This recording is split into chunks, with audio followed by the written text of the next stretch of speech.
big smile? Because my camera is, well, it's still kind of fuzzy, but it's better. No, it's definitely better. Yes, that looks good. So, how are you? I'm okay. I'm a little tired. I've been working some night shifts, and that has been a lot, but I've had one day to recover, so I think I'm doing okay.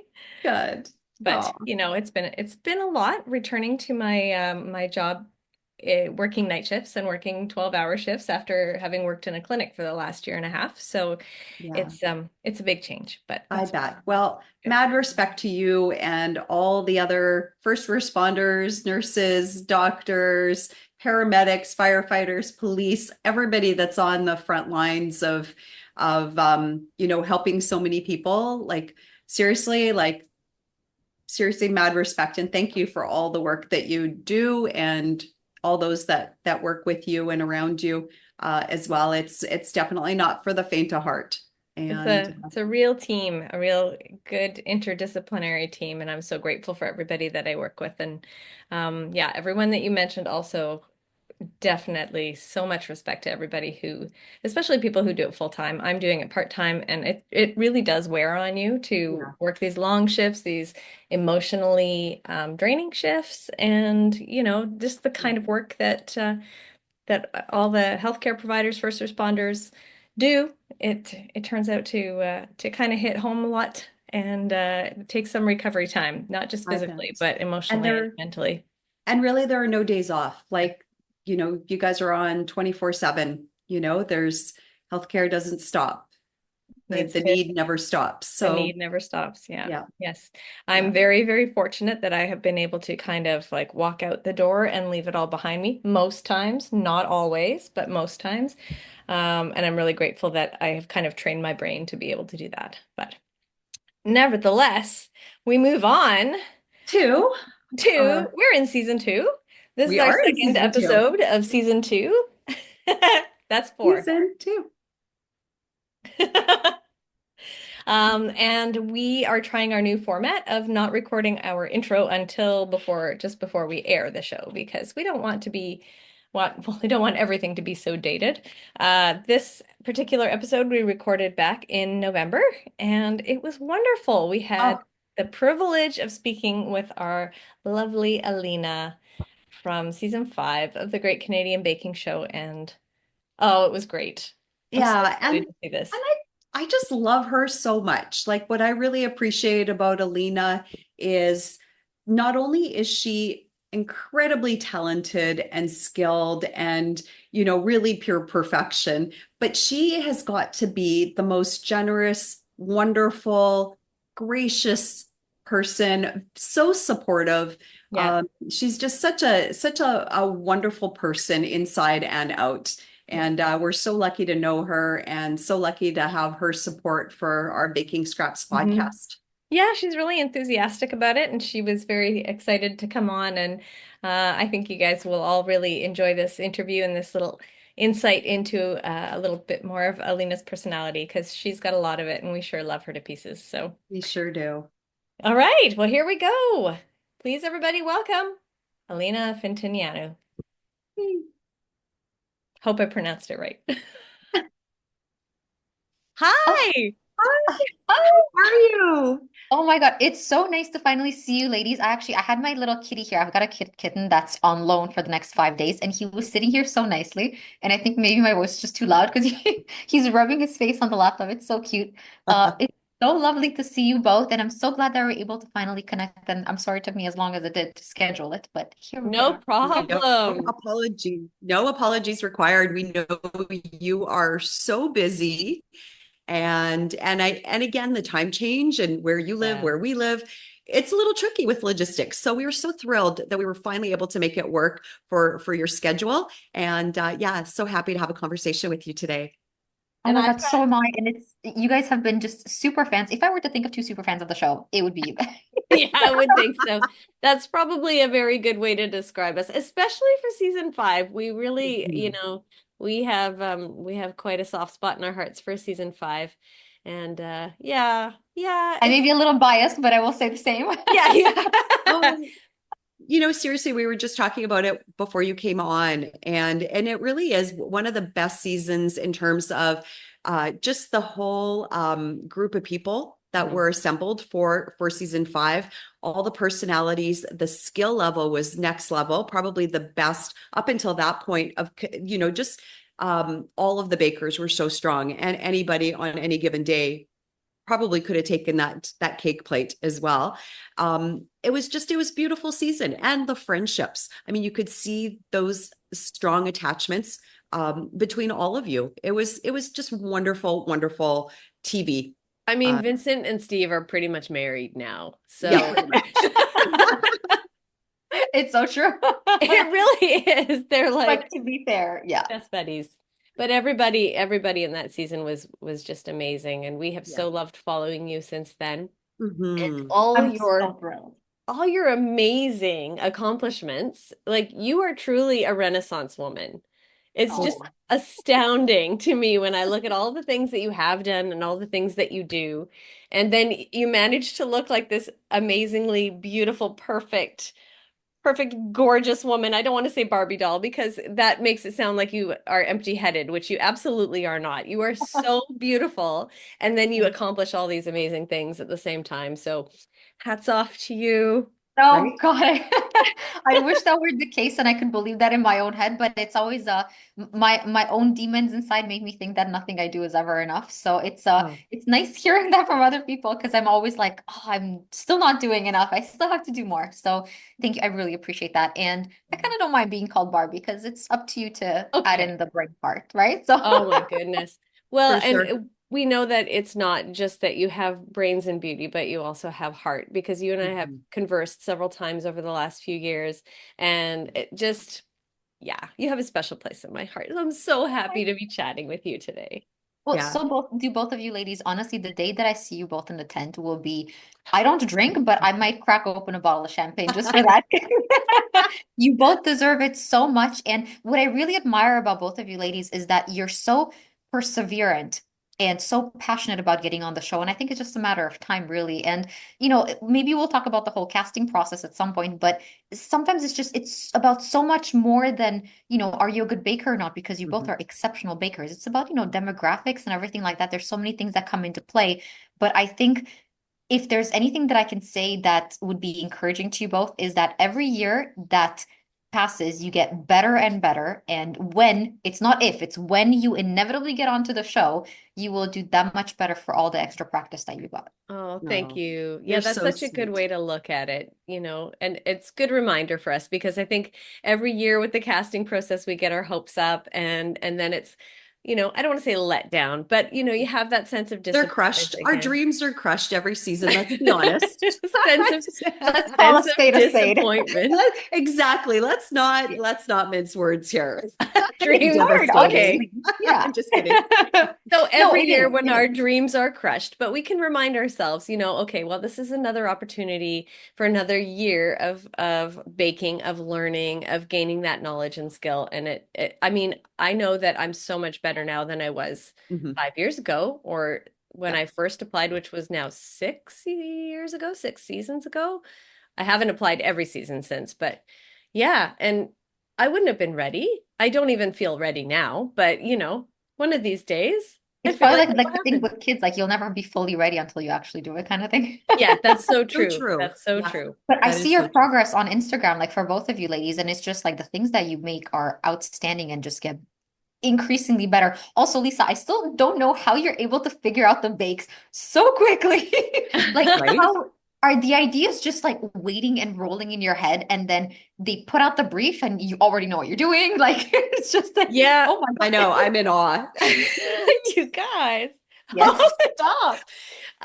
I keep a list of flavor ideas. So every time I come up with a flavor idea, I write it down in my list. It's a locked list in my phone. And I make sure that every time I think of something that sounds kind of interesting, I put it in there just as, maybe this will work. And then when the show is going, I can't even relax and enjoy watching the show because I'm thinking, oh, what would I do? What would I do? And I say to my husband, what would I do? His ideas usually have something to do with the toilet. So I haven't done that yet. He just thinks it would be cool to have a toilet cake that You're gonna actually have to make one when you flushes. get on the show. You're gonna have to make one for him, right? Just for Chris, yeah. Yeah. But yeah, then I'm thinking, okay, well, what flavor profile can I use for it? And usually I have ideas of what I want to do before the end of the show. So, and That's then I have crazy. to wait until Monday to get the technical recipe, but yeah, I usually start on it pretty quickly. You Absolutely. think Wow. so? Christina, do you have the same process? Oh Uh, no, no. No, none of that. Thank you. I'm not that, no. In terms of flavor combinations, I think yes, I have. I haven't actually written them down, but I'm always looking and experimenting. And yeah, they're in my mind somewhere. Hopefully they can come out. But obviously I don't do all the bake-alongs like Lisa does. I'm trying to do all the technicals this season. And then if there's something that really is kind of cool and exciting, then I might attempt it. But I'm not as devoted and It just doesn't make me more devoted, it just makes me crazier. no, it's not crazy at all. I think it's like your passion really shines through and you really enjoy doing that. And like I said, it's so for me, I'm like so in awe of you doing this for seasons on end. That commitment is just next level. Thank you. So I'm not Okay. I'm not So as much fun. fanatical as she is. Fanatical. Wait, did either one of you guys do the origami entremet? I was eyeballing that one a little bit. I did it. It was the first time that I was like, I might not do this technical. And it was, I Yeah. think once again, my poor husband has to live through me doing all of this. And it was one of the ones that he really felt my rage because I was like, "I don't want to do this." But he had to figure out printing out the template on cardstock to do the actual molding of the buttercream around the entremet. And I don't have dry ice, so it says in the recipe you have to freeze this entremet in the freezer for 4 to 5 hours, preferably overnight. And I'm like, okay, so this is a 12-hour bake instead of a 2.5 hour bake. But yeah, it was painstaking. There were so many components to it, but I got it done and it tasted delicious. Yeah. I've always noticed that all of their technical recipes are really good. I don't know Mhm. who comes up with those, but I remember do you guys remember in season 4, I want to say, they made those little garden salad, like the little wonton kind of looking The things? dumplings, the Yeah, garden dumplings, Yes. dumplings. they're my Man, were favorite. those good. I know they're so With like the delicious. little dipping sauce and stuff. I took it to some friends. They got absolutely devoured. So whoever is in charge of coming up with Mhm. those recipes, hats off. Is it Yeah, is it Bruno and Kyla? Is it their recipes? it sounds like it. Sounds like it I is. mean, they may Amazing. get some input from other people, Mhm. I think. But I know when we were talking with Bruno and Kyla, they were talking about how when they're traveling the world, they're all getting these ideas for technicals. And so maybe they keep a flavor list too. Yeah, Hey, you honestly, never maybe know. they do. Maybe it's under lock and key, just like yours. Yes, Yeah, they exactly. should. So, I Alina, gotta let the dog out. Keep talking. oh, no worries. So you love doing entremets. Are you going to try that origami cake? I am a little tempted to be honest with you, just because I haven't done an entremet in quite a while, and I have all of these like lovely silicone molds. I probably won't do the origami actual shape, but I'll do whatever other shape because God knows I've got a lot of them. Yeah. And I haven't done one in a while, so I am itching to do it, to be Mhm. honest with you. Maybe this Nice. is the kick I need. There you Oh my go. That's goodness. awesome. Yours is gonna be so gorgeous, and I'm gonna like take mine off Instagram as soon as yours goes. That is absolutely not going to happen. No, I won't. I won't. I I think, promise. you know what? The internet deserves the beauty of both of those wonderful bakes. So, Oh, what a wholesome answer. It's very true also. You're like So Lisa, true. your creations are ridiculously gorgeous. And so are Christina's. So it's nice to see like a little different spin on things. And Mhm. yeah, I've got so many silicone molds. I brought a bunch, but not all from Canada. So I've still got a bunch of my baking stuff there, but I don't think I can justify buying more at this point. So I gotta make do with what I have. yeah, you and me both. My pantry, I mean, we've downsized into a condo in the last couple of years. And so I don't have the space that I used to have in a house. And so I'm very selective of what I pick up these days. But it's really challenging though. Like we travel a little bit, which is awesome. And I don't bring back the regular, Starbucks mug from wherever. I bring back baking supplies, Yep. whether it I know be that feeling. like unique ingredients or molds or baking supplies, tools, that kind of stuff. That's what I love picking up when we're traveling. So I mean, my pantry's just full of all these different pans, and I mean, Lisa knows she's seen them. It's crazy. She has a So small place and it is very full of baking stuff, but still manages to have a gorgeous aesthetic. I love coming to Christina's place because it's just it's mine's all cluttered and dog stuff all over the place, and hers is just like a hotel, and I don't know, Then soothing and calming and lovely. So I love it. because there are no kids around and no pets, so Yeah. it's easier. It's easier to yeah, do my that. situation as well. It's literally just baking stuff and no kids or pets. So Yeah, yeah. that's the I mean, secret. that sounds like a dream. I love my pets, but and I love my kids. They're all grown up The and kids, out of not the so house. much. Yeah, exactly. Nothing against either of those. It's just No. it's easier to keep a bit more of an organized house or less chaos in a Yeah. house when you're not dealing with small children and a lot of animals. So Yeah. That It's that true. is very true. Oh my gosh, I wish you guys could just see him. He's so fluffy and cute. He just yeah, like sits on the table. Jerry, what are you doing? yeah, What What are his kind you of name's cat is Jerry, he? right? Like I saw the little post that you did earlier today where he was in your laundry hamper. Yep. Wait, Oh, here, can you see Yeah, it? he's beautiful. hello. I don't Like want I my he love that dogs it's to see. I love that his name's this is Jerry. from That's such a great cat name. Look at Hi, him. yeah. Jerry. Who's Gorgeous. over there? Who's over there? Okay, well, I'm Hey, smooching him on Jerry. this side. So can you turn your face so you can see they can see how handsome you Oh, What's are? that, Mochi? almost, Yes, my boy. almost, Oh, look at almost. that. Look, there's a friend. Cat. Do Oh you my see God. kitty This is cat? turning into like the pet podcast I today. know. I feel like I'm missing out on something. I Well, don't Snuggles. Oh I my don't gosh. even have like a stuffed animal I can bring out and pretend it's a pet. I can That's ship you one. okay. I'm sure I'm going somewhere. That's okay. When you come over here, you get lots of puppy snuggles, and that's all you Okay. need. Yeah, there you go. Jerry is very lovely, Oh, and Mochi doesn't seem to care, which is great. Okay, his Mochi. name is Mochi. Mochi, yeah. Okay, I have to say that I'm dying to get a dog. It's just the amount of responsibility. I'm sure you guys probably know all of that. And Hmm. the time that's necessary is massive. But the one thing I have picked is the name, and it would be Mochi. Really? Yeah. Oh There yeah, you you go. should get a That's funny. Mochi. Obviously, we all first fell in love with you and met you when you were on season 5 of Great Canadian Baking Show. And I think we'd love to hear about your journey on how you made it into the tent to begin with. Take us through sort of where and when you started baking, what were some of your influences, and then how that led you into applying for the show and then ultimately making it in there in that tent.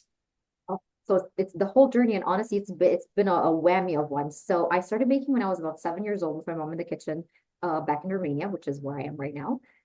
She was not, a overly ambitious baker, but it was like the staples that we would always make all the time were like, cakes with a frangipan with lots of fruit on top. She loved fruit, and these are things that have really resonated with me in my baking later on because I still have kept kind of the same flavor palette. I love using fruit in my bakes, not too much sugar. So her influence is really, really strong and has continued with me through my baking journey. So we'd make these things in like pound cakes and things like that in the kitchen. And I mean, my job was mostly like licking the beaters and that sort of thing.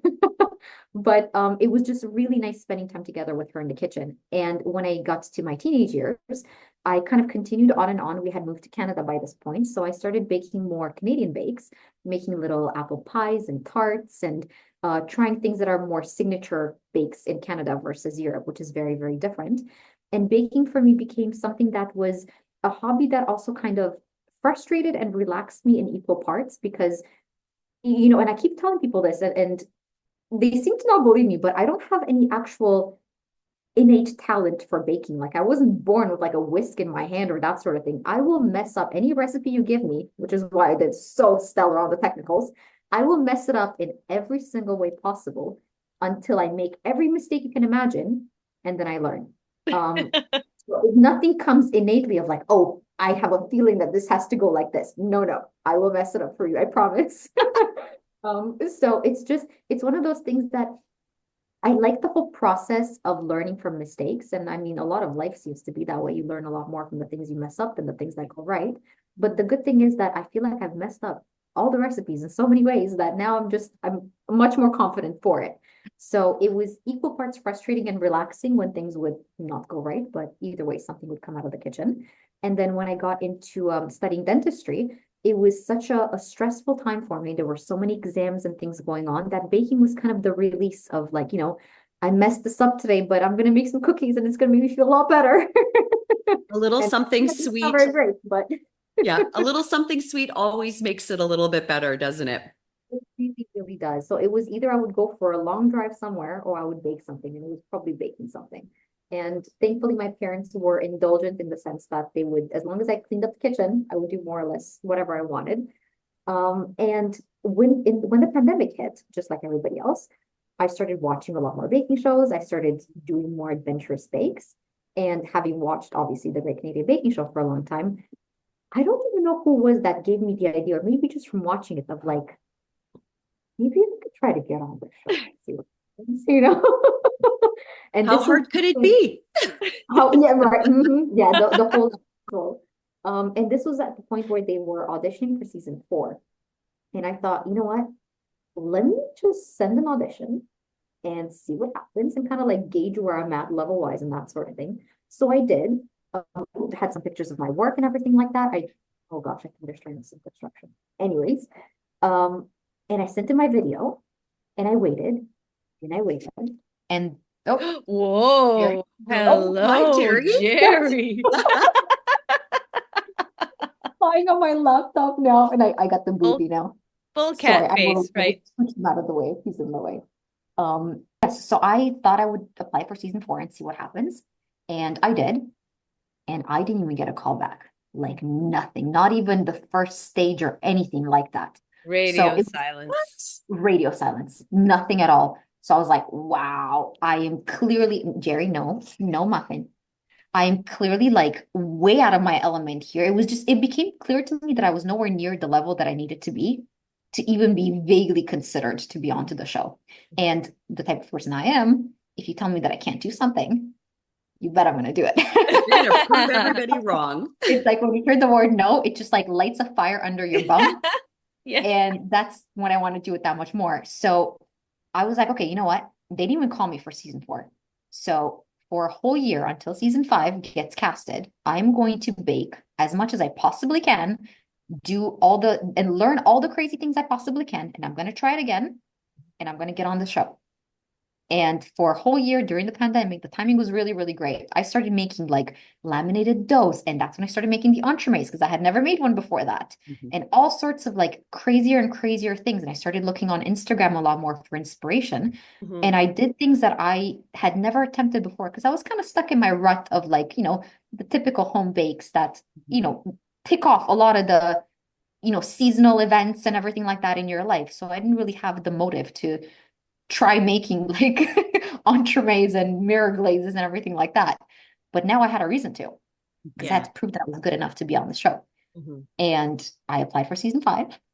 And then I think what really cinched it for me is that I came across Cedric Rollet, and everybody's obviously very familiar, but this was before he was really, really huge. He was at an oh so humble number of about 2 million followers back then. That's Oh, it, huh? humble. Wow. That's all, right? He was nobody. How far he's come. Yep. Oh my God. And I came across one of his first creations that he ever did was a Rubik's Cube of like a bunch of entremets and stuff like that. And of course, he did the very elegant and refined version of it. And I thought, you know what? I'm going to recreate this, and I'm going to have this as what I'm going to show them in the video. So what I came up with is his Rubik's Cube was only one layer, but it was the 9 different cubes, and they were all different and all amazingly gorgeous, but just one layer. So I thought I'll make the entire cube.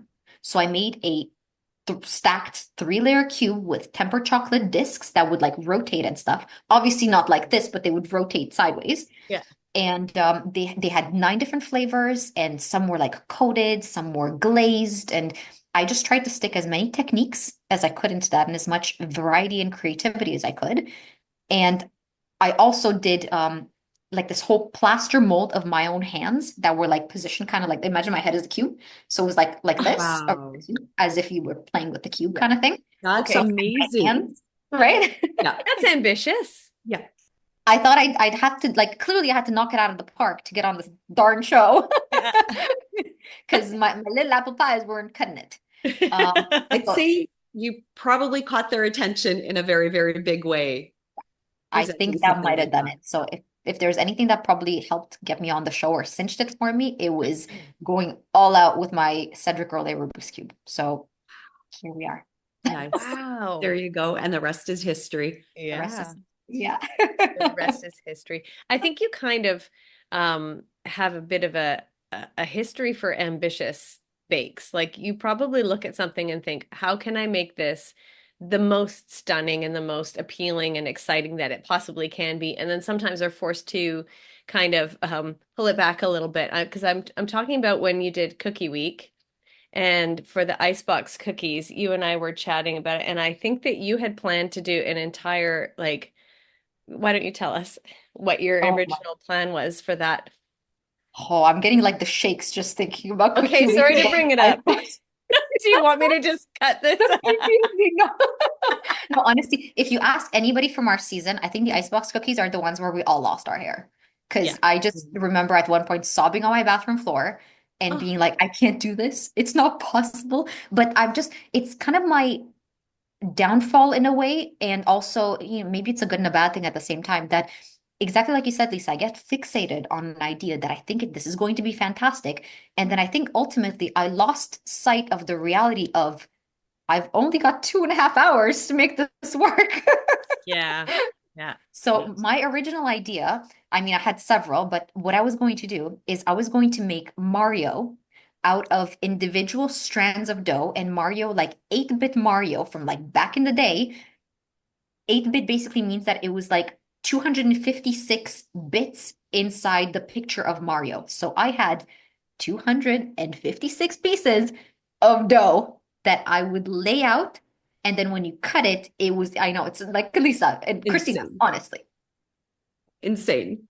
insane. But I it mean, would if it had worked, it would have been amazing. Yeah. it is actually, it's on my Instagram page because I did manage to do it after when I was Okay. not in a tent and Yeah. not Right. under time crunch. Time pressure. And it turned out stunning. But Yeah. within 2.5 hours, what was I thinking? Yeah. So You if were anybody's thinking you want to listening, knock it out of the park. That's what you were Yeah. thinking. I You, want to you start baker really badly. I of course you did. Yeah. And then Amy came in and it was all over with those croissant. Come on, the croissant cookies. Do you guys remember that? I'm trying to Yes. remember the croissant cookie. Yeah. I And don't then think I she did had that one. was it the vintage lamp Oh that she yes. did Oh for yes. Yes. the Yes. showstopper as well? It was like, I mean, honestly, how Yeah, are you gonna that's right. I really? know you She can't. deserved. She was just outstanding. She But was that was my absolutely. original idea. It was Mario. And please do see if you can find on my page because it is Yeah, there. I'll go look again. like, Yeah, because Yeah, I it was remember you awesome. saying that, and I was just like, okay, because I tend to do the same thing. I have these big, huge, out. I'm not gonna say outlandish, but like big ideas of things that that would be astounding if I could actually Yep, do that. And then you realize, okay, I don't have time, or I don't have materials, or I don't have energy, And in your exactly. case, you want to present the best thing that you possibly can in that time constraint. And if you had tried to go for it in the tent, then maybe you wouldn't even have had anything on the plate. It's more than possible, honestly. And I tried so many different ways of making it work, not to mention at home, because you said that you didn't have dry ice. I went out and I bought dry ice 3 different times to see if I could make it Wow. work with dry ice, which I actually did end up using in the tent because I made like a different version of, mm, kind of like the whole stacking of the blocks of like the strips of cookie dough that I wanted to do.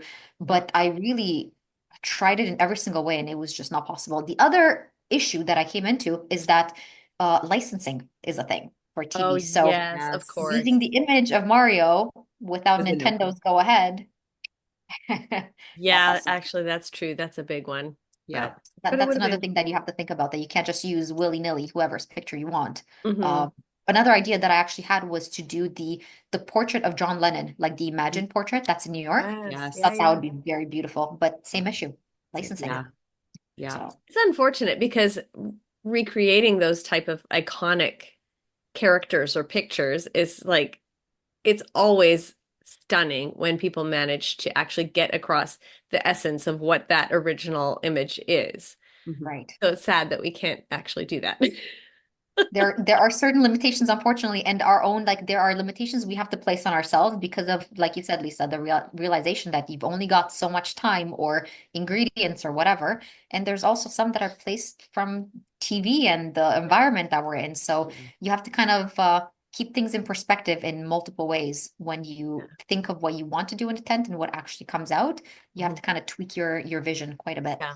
Yeah, Yeah. it totally makes sense because the elements that you guys are working against in that tent, the time, the heat, the different tools and ovens and all that kind of stuff, cameras in your face, people chatting with you, asking you questions while you're baking. Like it is intense, I would imagine, in that tent.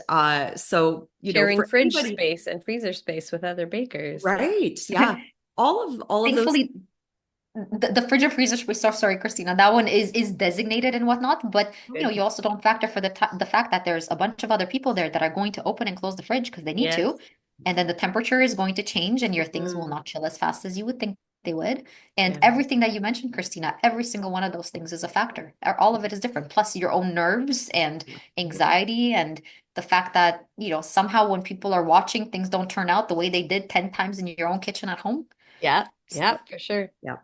yep, Yeah. Wow. such is Yeah. life. Yeah, no, it is right. And it's more about it becomes more about your persistence, your ability to pivot, your ability to stay calm and cool and be able to like focus rather than really your skill, because the skill level that you need in order to even be in that tent is immense. Mhm. So it's everybody, like, and I said before, anybody, any day could take that cake plate, especially in season 5. All of you were incredible, creative, awe-inspiring bakers that season. So yeah, it's about who can be the calmest under pressure, Yeah. week to week, because you're only as good as your Last bakes that bake. particular week. It's not a cumulative competition, Mhm. which I you always do reach. wonder if it would be better if they changed the format of like maybe one season to make it a cumulative thing. Because sometimes you just have a bad day Yeah. or a bad week or a bad bake, and it's just, whether you forgot a massive ingredient or that sort of thing, and then maybe somebody that could have gone a lot further. I'm not talking about myself or anything like that. I think I went home when I deserve to go home, let's be real. But like just in general, I mean, maybe you can get to know the bakers a lot more and have the whole Mhm. thing rack up points every single week. And then at the end, it's like the overall best baker. It's not whether, you just kind of sucked in pie week or something. And then Yeah. otherwise you would have done so much better in French patisserie week or something. Exactly. So And as bakers, I think we all have specific strengths as well. That week might be, further down the season or whatever, and other people's maybe they love cookie week or whatever, and that's their strength coming in. So, I agree with you. I think the cumulative bakes week by week that you accumulate points for would be fun to watch as well, Mhm. because you get to know people a lot more, Yes. understand their stories a little bit more, see how creative they are week to week. And I think, yeah, I agree with you. That would be really lovely to do that. Somehow I doubt that Great Canadian Baking Show would change the format, I though, have a hard time sadly. with the idea of changing the format. I mean, the idea of having the first couple of episodes be longer, I do like that Yes. idea because then we would get to know the bakers better because when you have so many bakers in the tent for the first little while, I mean, their amount of screen time and the amount of time we get to spend on seeing their bakes is so minimal. Mhm. So when Steve is really like pushing, we need longer episodes, at least for the first two, I have to Right. agree with that. But it's really hard to Absolutely. think of changing the format of such a beloved show to Yeah. something so I'm sure they don't want to drastically like different. mess with their winning formula at this It point. Then I really is kind the of get winning that, That's just formula. it. Yeah. Yeah, you know? that's just it. If it's not broken, why fix it?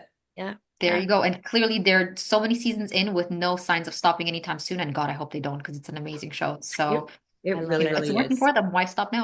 Yep, Exactly. exactly. Exactly. Cool. So when you went into the tent, you were working with your consultant, your orthodontic consulting company at the time? When I went into the tent, I was still working in clinical practice. Okay. Yeah, I think I took a leave basically from work because I was working at multiple offices. Yeah. But I was still working in clinical orthodontic practice. So it was very, very different. Everybody was very excited when they finally found out that I was able Yes. to be on the show. But it was a huge pivot. And Mhm. I mean, I got a lot of the jokes of like Tooth Fairy gone rogue and the fact Mhm. that I'm kind of going over to the other side and creating cavities for people in business press. And we leaned into that one. But yeah, I was very much doing something completely different. So, Hmm. So Yeah. then your time in the tent changed your life completely. oh, it absolutely did, especially considering what I do now. The tent Mm. was really the impetus for everything that came after. So I worked in dentistry for like 12 years altogether in clinical practice and everything. And it was my first love and passion. I still love it as much as I do. And when baking seemed to turn more from passion into something that I got a lot more serious about, it was really the show that kind of flipped the switch a little bit for me. Yeah. Because before that, I had never even considered it. But what I Mhm. really loved was first, the experience was extraordinary. And the people that, I mean, I could go on and on about everybody from all the seasons, really, because it's all like a whole big baking family. Yeah. Hmm. But I loved the whole behind the scenes aspect of it. It's almost like a bit of Wizard of Oz, where you kind of get to peek behind the curtain of how the magic is made, Yeah. and how the TV part is made. And I loved all of it. And I felt like I've got like a whole deer in headlights thing, just like everybody else in the first episode or Yeah. so. Yeah, for sure. But you get more and more comfortable as time goes on with the cameras and with everything that's happening. And I just realized I think I want to do more of this. Like Mm. I want to be the next Kyla. Like how cool would that be? Yeah. And I figured that if I want to maybe have my own baking show someday, which I think would be fantastic, it's one thing to go to like producers and everything like that and to tell them, hey, I was on a baking show already. They'd be like, okay, cool. But what else? Like Kyla is a professional pastry chef, and Bruno is a chef for many, many years now. And actually, his entire story is incredible and so inspiring. I Mm. unfortunately read that after I had met him, but holy bananas, Yeah. Bruno's amazing. So I just figured I love being on the show as much as I did. Clearly, baking is something that I'm a lot more serious about than I thought. The TV stuff was really cool. And I thought that maybe the next missing link is that I want to learn more and I want to get that formal learning. Yeah. And I picked up and applied to Cordon Bleu. Yeah. Because I Yeah. figured if you're gonna become a pastry chef anywhere, just do it in the mecca of patisserie. If I thankfully I had that luck and fortune to be able to do that. Yes. And it's just been the show changed everything, really. The show was the start of all of it because if I hadn't gotten on the show, I probably would have continued working in clinical practice, probably would have continued with the orthodontic consulting and business. I'd probably still be in Toronto. I don't Yeah. think I would have moved away. Yeah. So the show really did, it changed everything for me. It really Yeah. did. It's That's just incredible. amazing. So you applied to Le Cordon Bleu in Paris. You got accepted. You Yep. basically moved across the pond into, to Paris. Tell us about that experience and walking into probably one of the most famous pastry schools in the entire world. How is that? It was it feels a little bit like Emily in Paris, and there are aspects of it that are very Emily in Paris-ish, and I'll get to those. But I just always really wanted to go back to Europe. I was born in Europe, and somehow it always had like more of a feel of home. Life is just a little bit different, and Mhm. anybody who has been to Europe and even on vacation will know that just the vibe is different Yeah. altogether. And living in Paris is just like it's one of those things where you kind of have to live in Paris or New York or London at some point in your life if you have the opportunity and the blessed circumstance to be able to do that. And it sounded so romantic. I didn't have any kids. Michael and I, my ex-fiance, were able to kind of work from everywhere. He was very, very supportive of anything I wanted to do, and he was able to work from anywhere in the world. So bless him, he's the one who also kind of pushed me into like, let's do this. It'll be really fun. And he had the possibility of just picking up and working elsewhere. And I think we also really wanted a change. So Paris was just something that lined up right in many, many ways. And moving there was definitely scary. I had spoken French in high school. I really like learning new languages, but I hadn't spoken much French since high school. And I mean, that was a long time ago. I'm not gonna tell you how long. And Like not to mention, 5 years ago, right? yeah, that was Five? like, About you know, 5 years. Yeah. Yeah. I had prom like last week. Yeah. Right. Exactly. And my French was just as fresh, not to mention that the French that you learn in high school, like you go to Paris and honey, you know nothing. Yeah. So Well, Canadian French is very different from yeah. France French.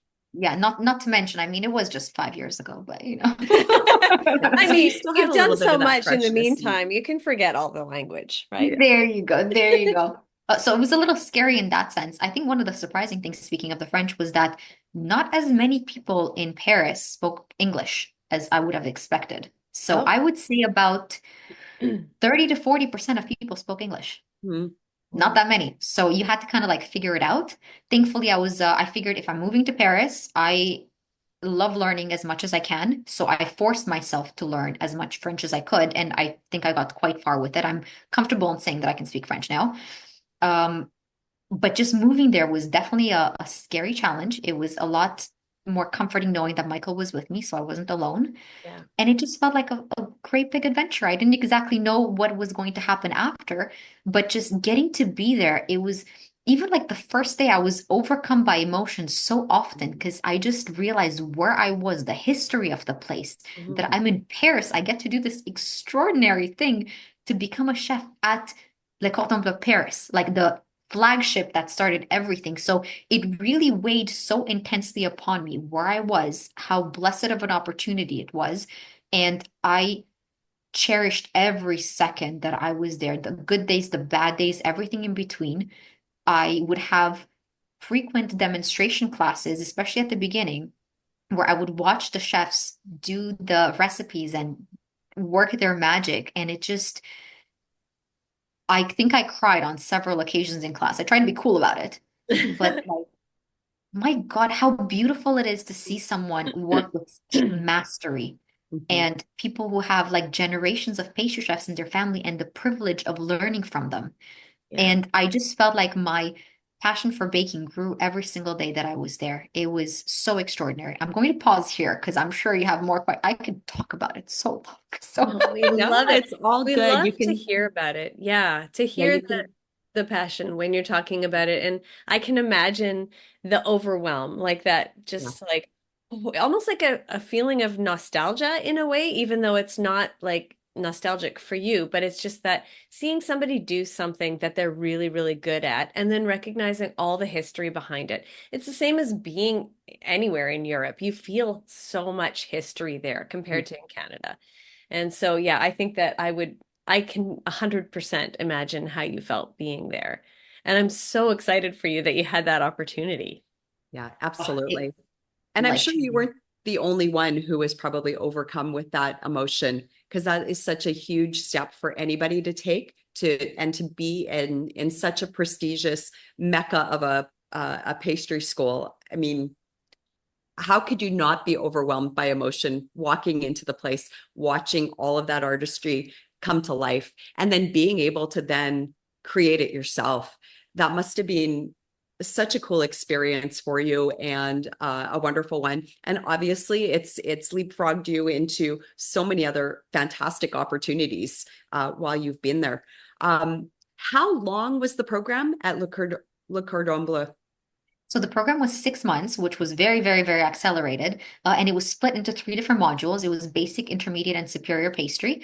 And each one had a certain length of time. But I would say the basic one was probably the most intense and where we had the most people as well, because it was a combination of people that were coming maybe, they were on an extended vacation, maybe from the States or in very different places. And they just wanted to kind of like get a little taste for it. And they just wanted to do the basic module, just to get their feet in and that sort of thing, but they didn't necessarily want to become a full pastry chef. They just wanted to, they loved baking and they wanted to do more of it and learn more of the techniques themselves. There were people that were much younger than I was, much older than I was, that were completely doing career switches or that sort of thing.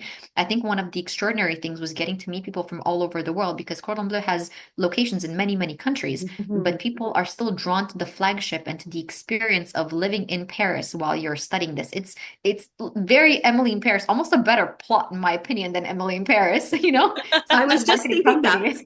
I was just thinking that when you actually mentioned Emily in Paris at the beginning, I'm like, what a great premise for a Yeah. show. Why You didn't they know, use that? following somebody going to pastry school in Paris. Like that would I be think there so was much fun to watch. there might have been an Audrey Hepburn movie about something like this. I think what is it called? It's like a single name thing, but she basically is from the US, divorces her husband, or something happens in their marriage. She moves to Paris and become a pastry chef, and That's then goes pretty good. back to the States and is like all refined and elegant and everything like that. So there I is a love movie, it. Audrey Hepburn, and I have I'm it. looking it Sabrina. up. Sabrina. Is it Sabrina? Sabrina. Is it? Yes. Cool. We'll have to watch that. There you go. Yeah. There's been a few remakes of Sabrina, I think, or one at least. Really But you got to watch it with Audrey Hepburn. I mean, oh, Mhm. classic, Classic. honestly, right? And so Christina, I think I've lost your question along the way. Would you remind me what your question was? It's leapfrog. Good question. I don't know. No. you asked how Um, long? No, she asked Lost how it. long it was. well, That's I all. asked, She yeah, asked how how long long the it was. program was. So Yeah, so yes. you graduated from Le Cordon Bleu a year ago, a little over Yes. a year ago. And so what's been happening in your life since then? So after I graduated, that was in September, exactly almost a year ago now. My God, time flies. It does. My next doesn't it? Right. Oh, totally. My next step was going to be to go into an internship. So it's called a stage in Paris, basically where you would work as the lowest of the lows in the hierarchy of, the kitchen that is highly, highly respected, especially in France and cuisines and everything like that. So my plan was going to go into any sort of kitchen, ideally like Michelin star, that sort of thing, if I could get into it, and kind of get some experience in an actual kitchen work, maybe work my way up the like a rank or two or that sort of thing. That being said, I never envisioned working in a restaurant long term. Yeah. The reason why is because I have the profoundest respect for people who can do that. I think it's an extremely hard job. I think Mhm. the hours are very long. The work is very, very hard. It's a very high paced and high stress environment. And I just knew that my own constitution was not meant for a long-term career working in a restaurant. So that was never my goal. Yeah. What I really wanted is just to get the like hands-on experience of being in that sort of environment and kind of leapfrog into the next thing, but just kind of get that under my belt of like, Yeah. this is how a kitchen works. Yeah. Unfortunately, life had some other plans for me. So at this point, Michael and I unfortunately were no longer together. So I was in Paris all alone. And in my midst of searching, while I was also taking French classes because I kept going with my French, it was very important also to speak at least a B1 level of French to be accepted into any of these positions. Right. Mhm. My dad suffered a massive heart attack. So he was just walking down the street and collapsed. Frankly, a miracle that he survived. He had to be resuscitated on the scene. Mm. So obviously my priorities changed drastically. So I ended up, the only good thing was that I was in Paris. So it was much easier to fly back home. He lives in Sibiu, which is in the middle of the country here. So I was able to fly back and forth while he was very unwell. He was in a coma and, Mm. it was not the easiest time. No, no kidding. Um, Thankfully, he has fully recovered, but it did take several months. He is now doing extremely well. I'm so happy for him. He's in excellent health, taking very good care of himself. So he's a walking miracle, frankly. Praise God. That's That's Um, wonderful to wonderful. hear. yeah. And especially after, so that in October, that would have been less than a year after I had lost my mom. Mhm. So the A idea of lot. losing them both and him being so close to dying was really, really terrifying. So it took a couple of months. So this is from about October to about January or so that we kind of worked on getting him back on his feet. Thankfully, Yeah. he is. And at that point, I was kind of in the position of like, what's next? Mhm. And the next thing that happened is that a Romanian show called Chef La Cuțite, which is the biggest culinary show they have here, had been kind of talking to me on and off for a few months of like, hey, why don't you come on over here and, Nice. like see how it goes. But this one is more of a culinary show. It's not a baking show. It's not the Great Canadian Baking Show. And you Mhm. can have amateurs and professionals. So Right. not exactly the same format. And they were kind of courting me for a little bit to like come and audition. And in like December or January, so I was like, you know what? Let's do it. Let's see how it goes. And what I really wanted to achieve with this is two different things. Firstly, to see how far I've come because I saw what I was capable of on the show, which when I was self-taught Mhm. and I did all this schooling and all these years had gone by, I wanted to see what I was made of now. Yes. And the other thing was just to see how the Romanian public would react to me, whether I had left the country when I was so young. I was 10 years old when I left, Mhm. that maybe they didn't like me. Maybe they didn't resonate with my story or my personality, or maybe I was grating for them or something, which, not everybody's going to like you, right? So I just wanted to see both of these things and how that would pan out for me, and just see how it goes when Michelin starred pastry chefs, and well, not a pastry chef, but one of the four judges on the show has a Michelin star. Mhm. So I wanted to see what four of these judges thought of my desserts in a blind tasting. So they had no idea who I Okay. was, where I came from, anything like that. They Right. have like a conveyor belt, and your dessert comes out on a conveyor belt, and they don't know nothing about you until after they've tasted it and they've awarded what they think your dessert is worth in the form of a knife or a lack of a knife. Sorry, I went like this because there's a knife block. A knife or a lack. Yeah. So depending on where the knife ends up, either like this, like that. Yeah. Yeah. That Yeah. that was the next step of my journey. It was being on the show. Oh, So Yeah. that was where I ended up. And you posted the link to it. So I actually had a chance to watch that. And it looked, now it was obviously in Romanian, which I do not speak, and I couldn't find anything that would give me the subtitles. So I was only looking at expressions and that kind of stuff. And it looked like they loved your dessert and they loved you. So I think your fear or apprehension of going back to Romania and seeing if you would be accepted with open arms. Oh my goodness. I think the reaction and what I saw on their face and their body language, I think you really, really impressed them. And I think everybody would have fallen in love with you after seeing you on that show. Oh, that's so sweet. Thank you. I'm so glad that you watched it, and I have to get you a link with the subtitles. I thought the YouTube link is up, and I thought that they would have, the automatic subtitling that YouTube does, yeah. but apparently not.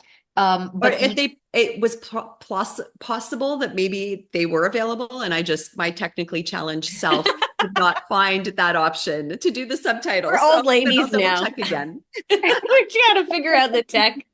It's like, need to wait figure a out. You know second, what? just a second. How do I do Yeah, that? exactly. Exactly. Let me get my glasses.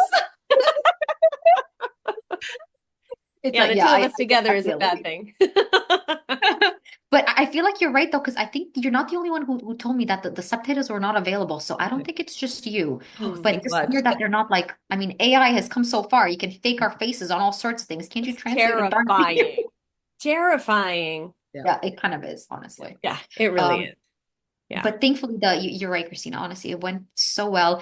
Don't get me wrong, though. I was working on that dessert for about 2 months. I mean, I get Whoa. very obsessive in a way because I wanted to put my best foot forward. So Mhm. I worked on it for 2 months straight. Every single element of it was practiced a zillion times and Mhm. calculated. And I wanted it to be a reflection of everything that I was able to do now, as well as my journey from where I started. And I really wanted my mom to have a strong impact because she was never able to see so many of the things that I've become after. Unfortunately, she passed away before I could even tell her that I was accepted to Cordon Bleu. So she Oh, yeah. didn't even know about that. Mm. So in a way, I wanted her wherever she is to see what I'm able to do now and what I've become and made of Yeah. myself in a way. Yeah. So it was a very heavy emotional impact Mhm. that the dessert had. It meant so much to me, the whole experience. It wasn't just an audition. It Yeah. was more of showing her and myself what I could do. Oh, that's Yeah. so Well, lovely. I'm pretty Yeah, sure you did her so proud. And very wherever much. she is, she's probably smiling with a big ass grin, A big ass grin. seeing you, a big ass grin, from wherever Laugh at she that. is. And Love it. yeah, I think you can see how much heart and soul you put into all of your bakes. Mhm. We could see that when you were on Great Canadian Baking Show. We certainly saw it in the dessert that you presented for the Romanian show as well. And you see that every day when you're posting on Instagram too, how committed you are to your craft and how much love is put on that plate, whatever Yeah. you're doing. Mhm. Thank you so much. Honestly, it's just I feel like with baking, it's one of those wonderful things that there's always so much more to learn. And I feel like all I have ahead of me are more lessons and more things that I can try and do. And the creativity is just boundless. And, you know, Mhm. you scroll through instant media, you scroll through Instagram and everything like that, and you just see the things that people are able to do. It's just, Mhm. I think it's gone, baking in general it's always been an art, but the creativity and the innovation that I'm seeing nowadays is so inspiring and Mhm. awe-inducing and intimidating and everything in between Yeah. at the same time, right? Yes, Like, Absolutely. intimidating, definitely. right? Yes. Yeah. I don't know if you watched The Great Australian Bake Off at all. No, I haven't seen it, but I love the commentary of the Oh, of Christy. Yeah. oh, Christy, yeah, they're pretty great. But this one, what week was it? I don't know what the title of the week was, but it was just recently, and they did tiramisu for their showstopper, Italian and week. Arvin made like all these spheres, chocolate spheres with tiramisu layered all inside, like and like all this huge, big, tall stack of spheres of tiramisu. And I was just like, Beautiful. how, Oh, how in the what? I need to watch which episode. You have to tell me which episode that is because I'm dying to see it. That's Yeah, so I will find cool. it for you. It was Yeah. gorgeous, just astounding to me what people can do and the creativity, right? And that's Mhm. inspiring everybody else too. Like you know, I see things that you do and I'm like, okay, well, that's I guess what we're doing for our anniversary dessert or our Yeah. Valentine's, you know? And so then I try it and I get so excited to be able to show, hey, look, I did this, you know? Yeah. And that's what the community of bakers is all about, you know, inspiring Totally. each other, sharing with each other, um, Supporting each other through the encouraging good, each bad, other. and the ugly. Yeah, Yep. Yep. Yep. hopefully not intimidating each other. You know, I think we all have a little bit of that imposter syndrome and it comes to the forefront. And especially with any kind of history of having anxiety in your past, like which I know I have. And, you know, everything that you see, you're like, oh my gosh, no, no, that I can't possibly do that. But when you get to that point of saying, I think I might be able to do that, and I'm going to figure out how, then what a joy it is when you Mhm. actually come out with something that works.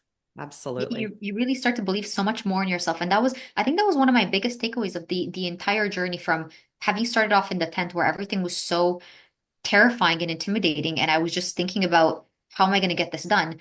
And Yeah. then going to school and whatnot, and all the things that I've picked up along the way. Now, when I look at a bake, certainly there are some things that I'm still not sure how they put them together and you know, molecular gastronomy and everything like that. But Oh yeah. now when I see a recipe, it's like, you know, I can do this. And if I mess up, Yeah. it Yep. doesn't matter. I'll just Yeah. fix it, you know? And you learn to trust your own instincts and the fact that anything really is possible in baking and in life as long as you just try and Yeah.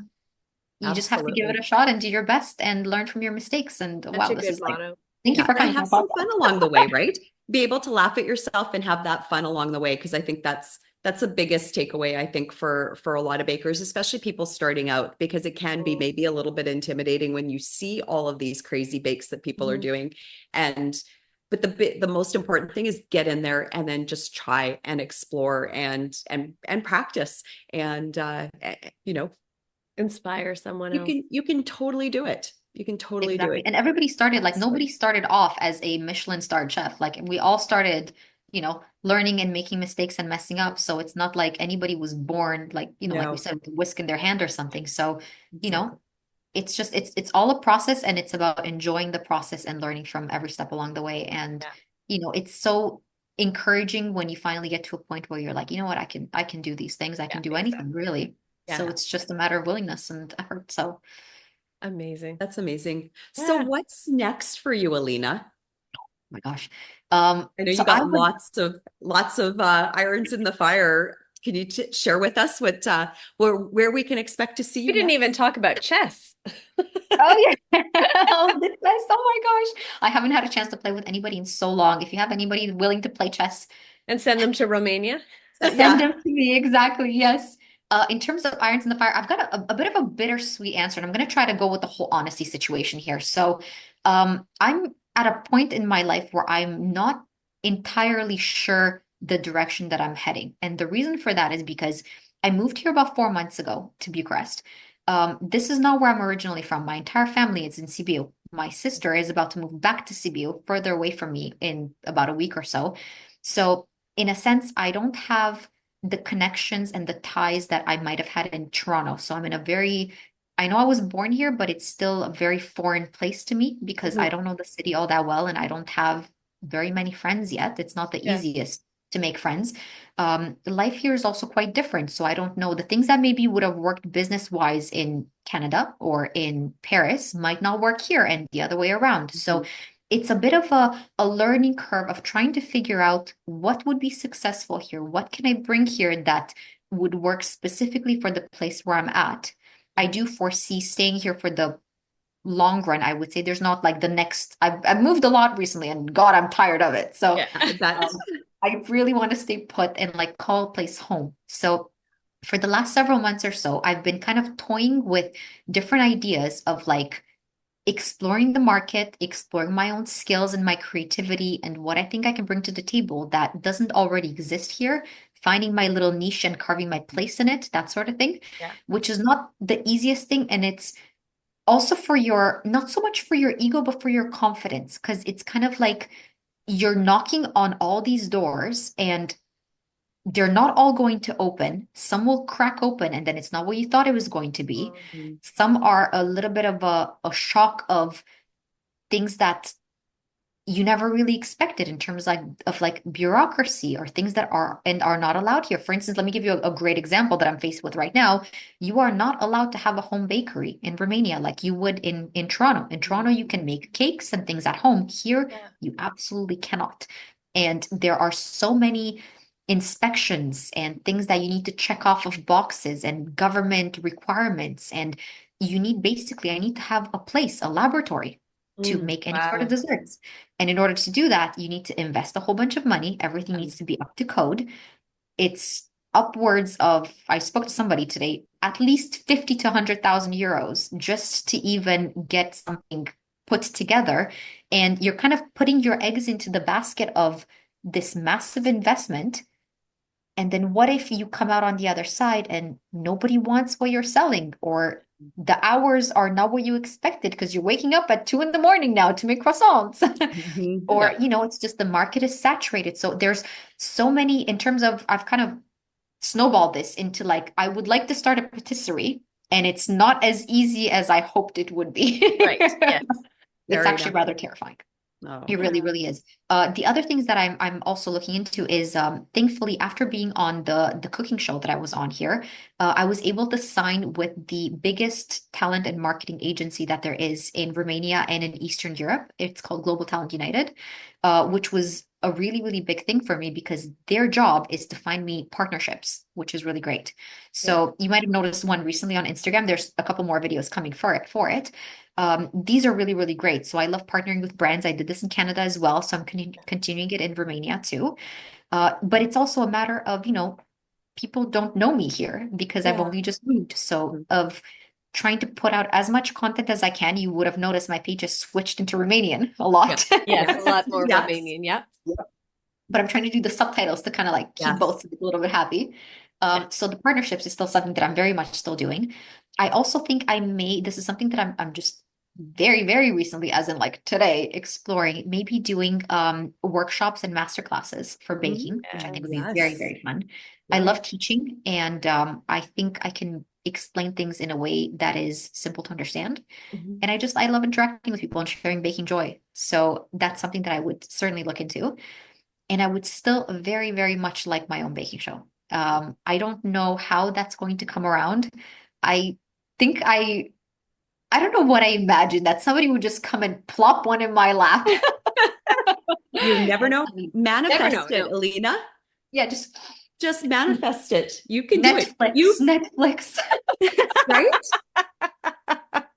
something. But I think if there's anything that brings me back to Canada is if CBC, Netflix Mhm. Canada, if you're listening, Food Network, I would come Mhm. back for a baking show any day. So There you please. go. They would That be would lucky be to have you. amazing. Yeah. Oh, Really. thanks. I think you would be quite a big draw, right? Like, because you have the best of both worlds in the way that television likes, right? Because you're talented, but you're also very appealing to watch on television. So that gives, Thank that gives them something to work with, and they probably really would enjoy that. And you're it's the inside of you as well, right? It's the beauty within that I think really shines on the outside That's of our you, favorite part. you. right? Because you really are a full package, right? It's you're so incredibly talented. You're such a beauty inside and out. And especially, like I said, on the inside, you're just the sweetest person. Mhm. You're so gracious with your time and your energy and sharing all of the wonderful things that you do. It's just, yeah, you're just such a special person. And I think they would be so lucky to have somebody like you represent a show or a baking competition or whatever. I think you would do so beautifully there. Mhm. My Yeah. God, my cheeks are killing me. That's so sweet. Listen, I'm gonna bill you for my Botox after this episode. Nice. I just got all the good wrinkles. So just so you know, we don't have any sponsors yet. No, on the budget. So, you might be waiting for a while on that payment. That's fair. It's so worth. Honestly, those are the wrinkles you want to have. The laugh and smile wrinkles that'll show you've lived a good life and surrounded That's yourself right. with There wonderful you go. people like you two lovely ladies. And I hope that I have all the more interactions. I know you're both very far away now, but Mhm. I would love to Mm. interact more and keep up with your own journeys as well because Yeah. it's just so, I don't know, it's baking brings people together. Mhm. That's really the hard truth of it, the wonderful truth of it. And that's what the baking show did for me, everything that came after, and the fact that I'm still able to keep in touch with lovely people such as yourself. And maybe if one day I'm able to share my insanity and mistakes and everything in between on a show at some point, it would be lovely to have you both on it. So, Oh, We would love that. we We would would be love that. honored. Hmm. That's so cool. We'll find a Thank way you. to make something happen. And at one point, we're going to be able to give you a real hug. Yes, oh, I would a love that. real And one. next time when I'm back in Canada, we need to do something because I would, oh, imagine baking together or Oh, you guys oh, did that with Andre actually yes, just like yesterday we or something, did. didn't you? Did, Yeah. yeah, on Saturday. Jealous. Oh, it's It so was, much fun. we How didn't was it? really get to do much Yeah, I baking. was gonna say we Not hands-on technically for didn't us. do any baking. Standing there with our Andre cup did of it all. tea. I don't know what to do with my hands because he's just showing us, but it was We, so delicious. Oh, oh you made this God. beautiful so wonderful. leek and potato galette. Oh my gosh, it was such a delicious So dinner. good. Oh, Yeah. oh, Again, such a beautiful person. We've been so, Fortunate, blessed. yes, blessed, everything grateful to Grateful. have the baking community support and surround what this crazy venture that we're doing right now too. Mhm. Everybody's been so incredible. And we could not be more, I think, humbled by the support that we're getting, but also so very grateful Yeah, for everybody out there and for your support, Alina, and everybody else who's joined us, like I said, on this crazy journey. It's been so much fun. so much fun. So much fun. honestly, I love seeing your perspective of it, and I love all the guests that you're having on. I love that you even had Kyla and Bruno, and it's so nice to get more of the behind the scenes and kind of like a where are they now kind of Yeah, aspect, like yeah. all the bakers that were on, and I'm just as interested of finding out what everybody else is up to as well. So it's a really wonderful thing you've created. I hope you continue it Thank you. because it's so nice to keep in touch and keep everybody tied together in this way. Yeah. So all the more power to you. And it's been so lovely being on. So Oh, it's it's like been a, great. also, I've really missed speaking English. So this is great. Well, you can come on anytime or Anytime. just Even if reach you Oh, out just want to have a anytime. FaceTime, we'll just chat with you. That'd be great. oh, I love Exactly. that. Exactly. Um, Anytime you like, of course, of course. Wonderful. I am going to just say we're running a little shorter on time, but I really want us to play a quick game of this or Mhm. that. If you're Yeah. Are you up for Okay. game? it. Yes. Yes. Yeah. Okay. I'm ready. Okay. All Yes, right. here we go. All right. Is this like a time thing? Do I need to answer within a certain Nope. No, It's you no? just just, Okay, cool. just nope, it's all respond good. with whatever is your first instinct, and sometimes we elaborate on them. Sometimes we get more conversation going. We're very good at going down rabbit trails. Yes, we are. We do that But well. but we don't have to. You can just answer a question and be like, okay, great, thanks. Next question. But I'll Okay. probably very expand on rarely everything. I'm going to happens. try to control myself. It's all good. It's all good. All All right. right. So the first question, coffee or tea?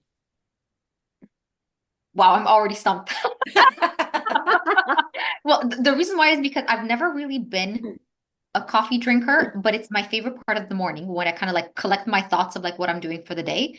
And very recently I found nettle tea, which is really, really good. Oh, So What does I it will taste like? say coffee because it's yeah, weird, right? It's like stinging nettles. Yeah, yeah, weird. Yeah, interesting. very weird. I'm not really a tea drinker, so it's I don't know, I've gotten used to it. But I will say coffee because it's my favorite part of the day is having my cup of coffee and planning out the day ahead. So coffee. Yes, mine Sounds too. good. That's my And favorite. how do you take your coffee? I add oat milk in it with a little bit of brown sugar, and if I go to Starbucks, is Starbucks sponsoring this? No, Starbucks, but I they wish. could. They Oh, could wouldn't come that on be at any great? time. sugar-free vanilla shots are really, really good. So Mm, usually that combination, Americano with oat milk, brown sugar, and sugar-free vanilla shots. there you Nice. go. That's a Very good cool. combination. Yes. Nice. All All right. right. The next one, competing on Great Canadian Baking Show or studying at Le Cordon Bleu. We Asking didn't say that. this was going to be easy. Oh my God.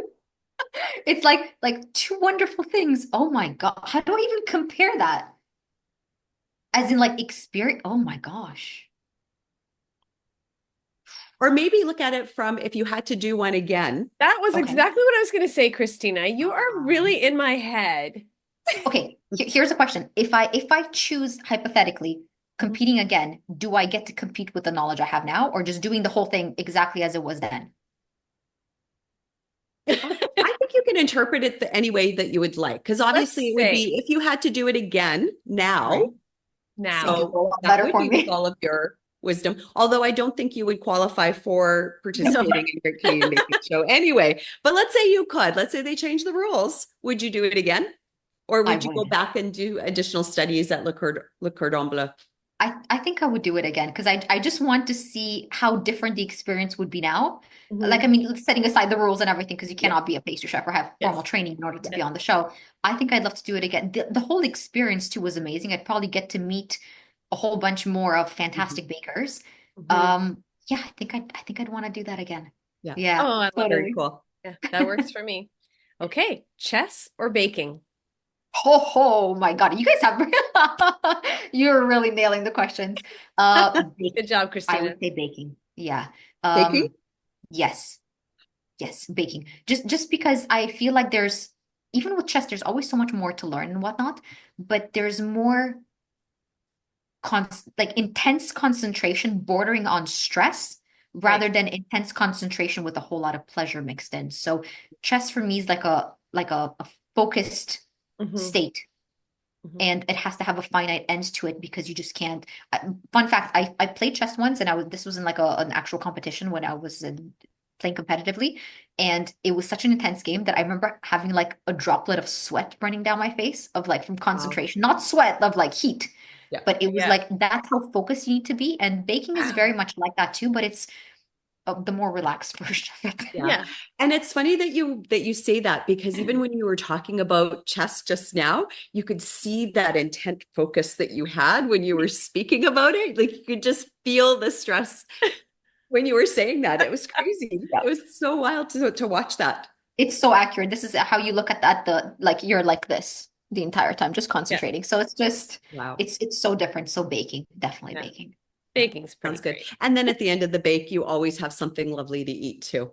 There you go. So There's a treat at the end. So there you go. Yes. not just a handshake with your opponent, but Yes, Not the same. exactly. You can't eat that hand. can't eat that handshake. You should That would be weird. you should mix it. You should be like in the kitchen and like when you're finished like one component, you're like ding, and they're like, oh shoot, now Oh, like a it's my turn again.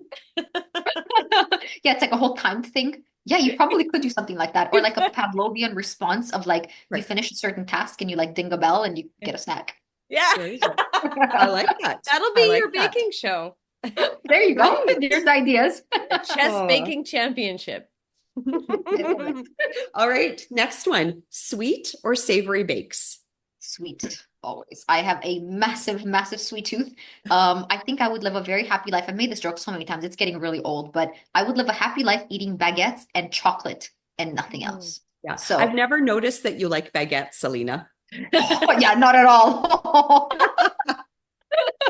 You and It's, Paul Hollywood.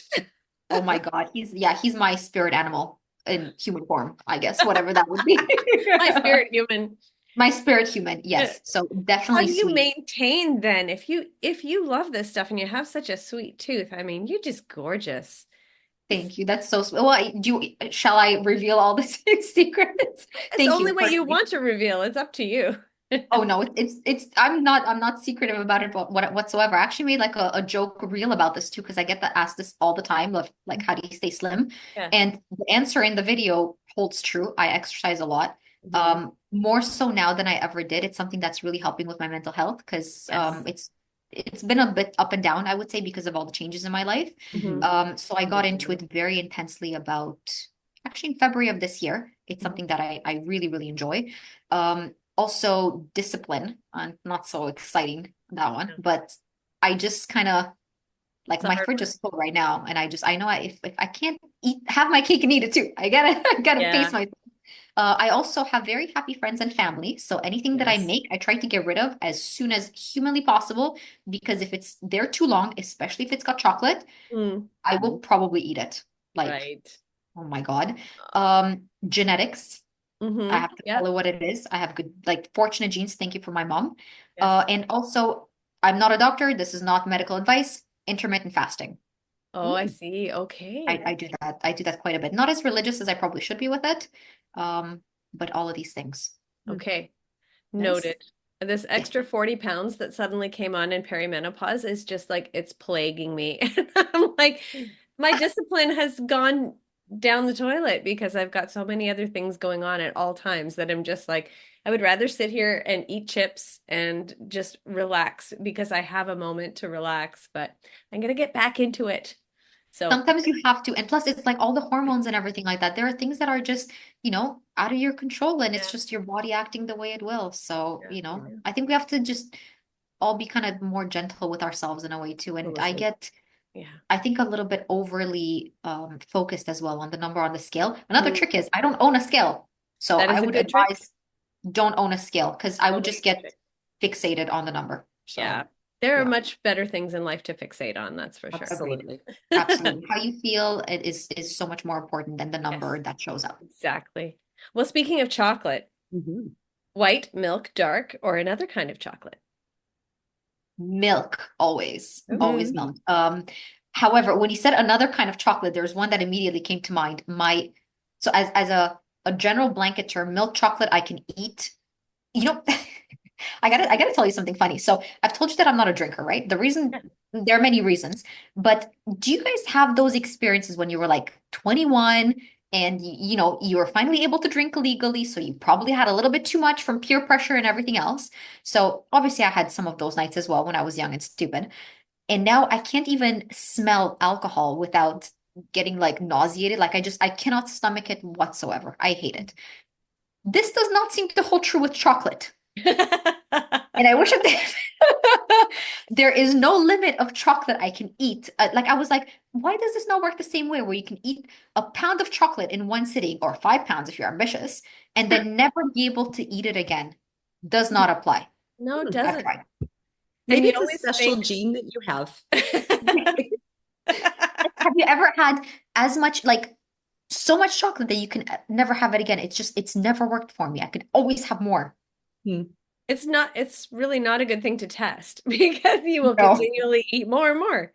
No, I know. exactly, because you don't want to hit that threshold of eating too much where you will never enjoy it again. I Yeah. don't know that I'd ever want to take that chance. No. It's like the Mean Girls situation where the limit does not exist. The limit does not exist. The limit does not exist. That's That good. That's yeah. a great gene that you have, Alina. I mean, Amazing. with dark chocolate, I can do it. I can say I'm going to have one Okay. square of this sea salt caramel Lindt dark chocolate, and I will be happy.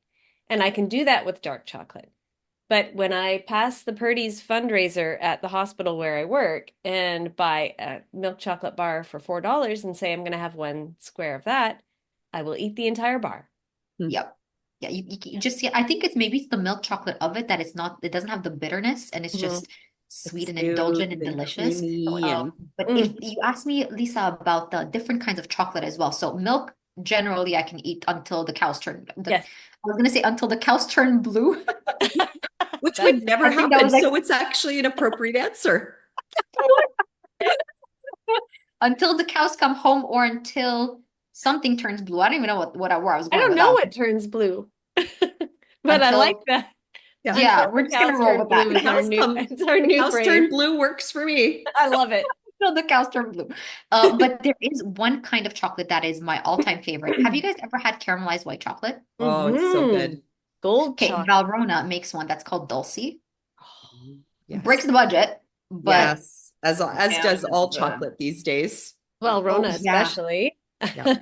It's gone up like how are the prices of chocolate in Canada? Because I hear that worldwide it's gone It's up like ridiculous. 10% since the start of I the year. just It's bought a ridiculous. little bag of Calibo Colettes and Mhm. they were and not even a lot. I mean, I'll grab the bag and I'll Please ask you do. what you think the cost was. Oh, I like this. Oh my God, this is gonna be ridiculous. It Those are the ones I use as well. So let's and see. butter has Okay. been So insane. there are, just for context, so this is the bag here. Did you get For that from Bulk context, Barn? there's like 500 grams, approximately 500 grams of dark chocolate Colettes from Calibo. How much for this little bag? It's gonna be wildly expensive. I'm gonna say $35. Oh, close. Close. Yeah. $29. $39. 29. 29. 29. $29. That's How from much was Bulk it Barn? before? Bulk Barn. Bulk Barn, that's ridiculous. So probably about, Or- I would say the same amount was under $20 not that long ago. And see, like, you It's think gone about stuff crazy. like this, and people like myself that are trying to start, pastry businesses, Right? just the customer is never going to think about how much more expensive things are getting nowadays, and chocolate in particular that's shocking. Butter. Like, how much Butter, do we have to sell butter? Forget it. How much crazy. is your butter now? How much does it cost now in Canada? $7 a pound. Yeah. For just plain, I mean, Yeah. great value butter from Walmart Yeah. is probably around 6, Yeah. but it's so greasy. Yeah. And when it's on sale, it's like $4.99 and people are like, start the car. We need to go stock up on butter at $5 a pound, which Like, used to that's be the sale price now. pretty Mhm. much. That's a What about great like the sale brand price names? now. The, That's oh, a great sale price where yeah. you would stock up. The good Yeah. butter, like if you're gonna get cultured butter or just Oh, even, it's I think ridiculous. even Gailey butter is probably, well, $8. okay, the cultured butter, the French butter or European butter is Oh, $10 at least. yeah, Yeah, That's wild, it's honestly. crazy. Oh Yeah. my God. it's disappointing.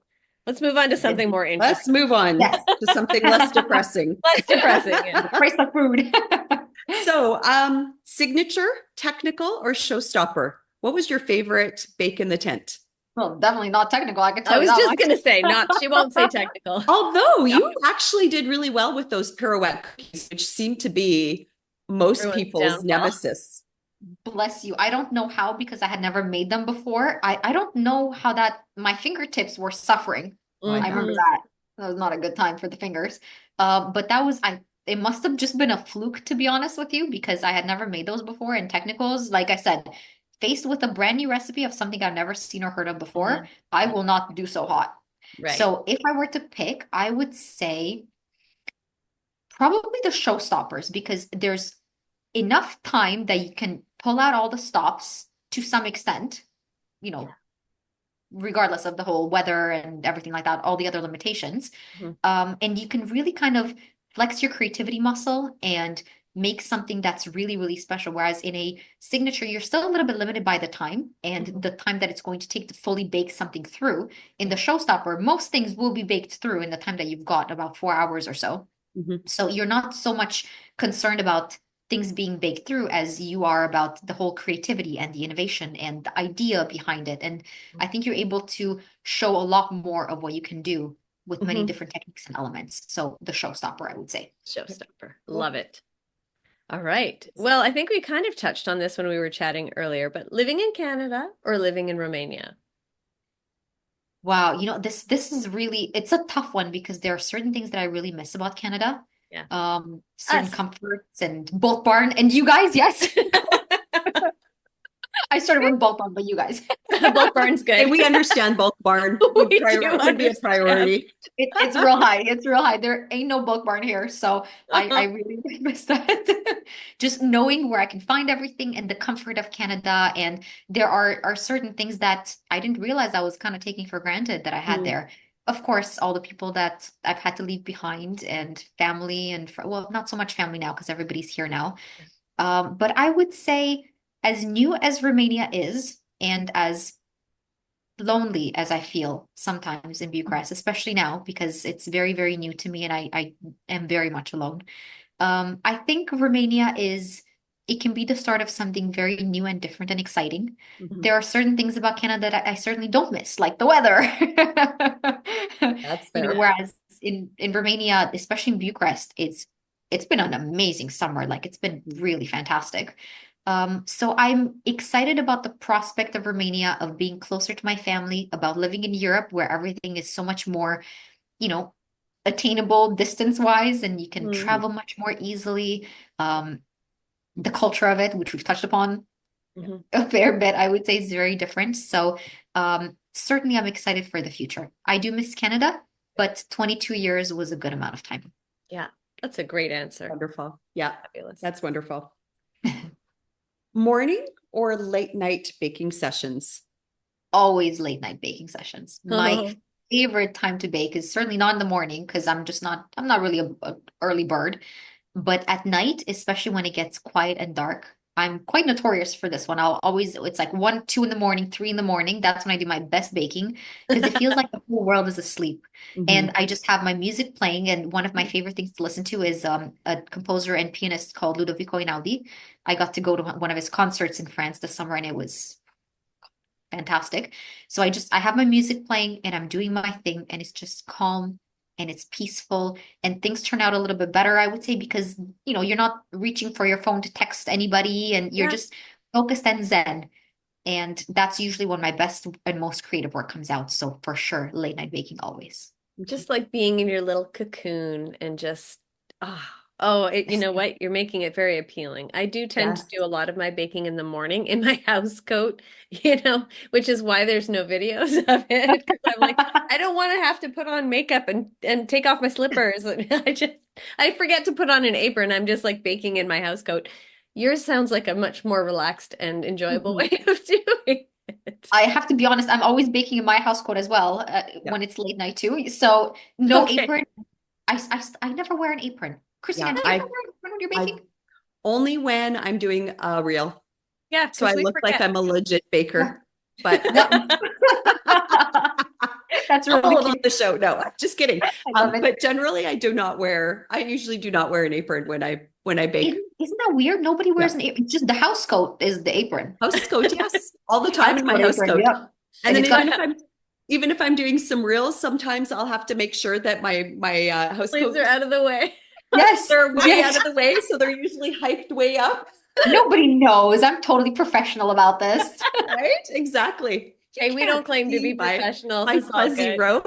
No. No, it's or you're like, nobody can see that I'm dipping my sleeve into this. Nobody's gonna eat this, right? Right. You're like in the middle of a bake and you're like, what is this? That's from a few bakes ago, Chocolate. Absolutely. I'm not making anything with chocolate and then it's like pressed on and stuff. Yeah, exactly. Yeah. That or my workout. Yes. Clothes. Your Pilates clothes. My Pilates clothes. Yeah. So comfortable. Oh my gosh, absolutely. Right? That's my new gig now. Yes. Because of the sleeve thing. Because if you want to have something more form-fitting and whatnot, you're not like, I'm always leaning over the counter and I end up with like flour all over me. Yeah. The workout stuff, a little more form-fitting is less mess. That's true. House coats drag. Yes. Yeah. House coats get in the way. Does not. That's right. Yes. All right. Next question. Creating new recipes or perfecting classic ones? Oh, that's a really good one. I would say lately, I'm creating new recipes. I have a couple of actually I'll show you. I'm very old school about certain things and hold on. There. I have recipe notebooks and this one is Cordon Bleu notebooks. Oh, beautiful. Nice. So Beautiful. every time I go back to school, I pick up another one, and all my best recipes are in here. And I think I've kind of ironed out the staples that I've kind of like perfected my, my chocolate chip cookie. I know which one I've got, my oatmeal ones, my, some muffins, some like classic bakes. I feel like I've already got down pat. So now I feel like I get inspired by new flavor combinations. Mhm. So I like using all the skills that I've learned at, becoming a pastry chef and that sort of thing, and putting those into like flexing my muscle of like the new skills that I have with like new flavor combinations and trying to see what elevated things I can come up with. Because Yeah. once the staples are kind of done, Mhm. you don't want to make the 15th bundt cake. Like you've already probably got like 3 or 4 good ones, like Yeah. you want to make something like really original or different or with more elements or, another multi-layered, multi-component dessert or that sort of thing. So I love playing and experimenting. I would say a little bit I am limited by my Instagram. And this is, I guess it's maybe a good and a bad thing because the things that I have to share on Instagram are things that I feel people will relate to. So if I'm constantly putting things on there of like bakes that take 3 days or require very niche ingredients or things that are not easy to get, people aren't going to respond all that well to it because it's pretty to look at. But are you really going to be making that? Probably not. That's there. So the things that you'll see on my page more often are not the most complicated, even though I'd love to do more adventurous things, but things that people can make at home, maybe with lower sugar or easy or less ingredients or that sort of thing.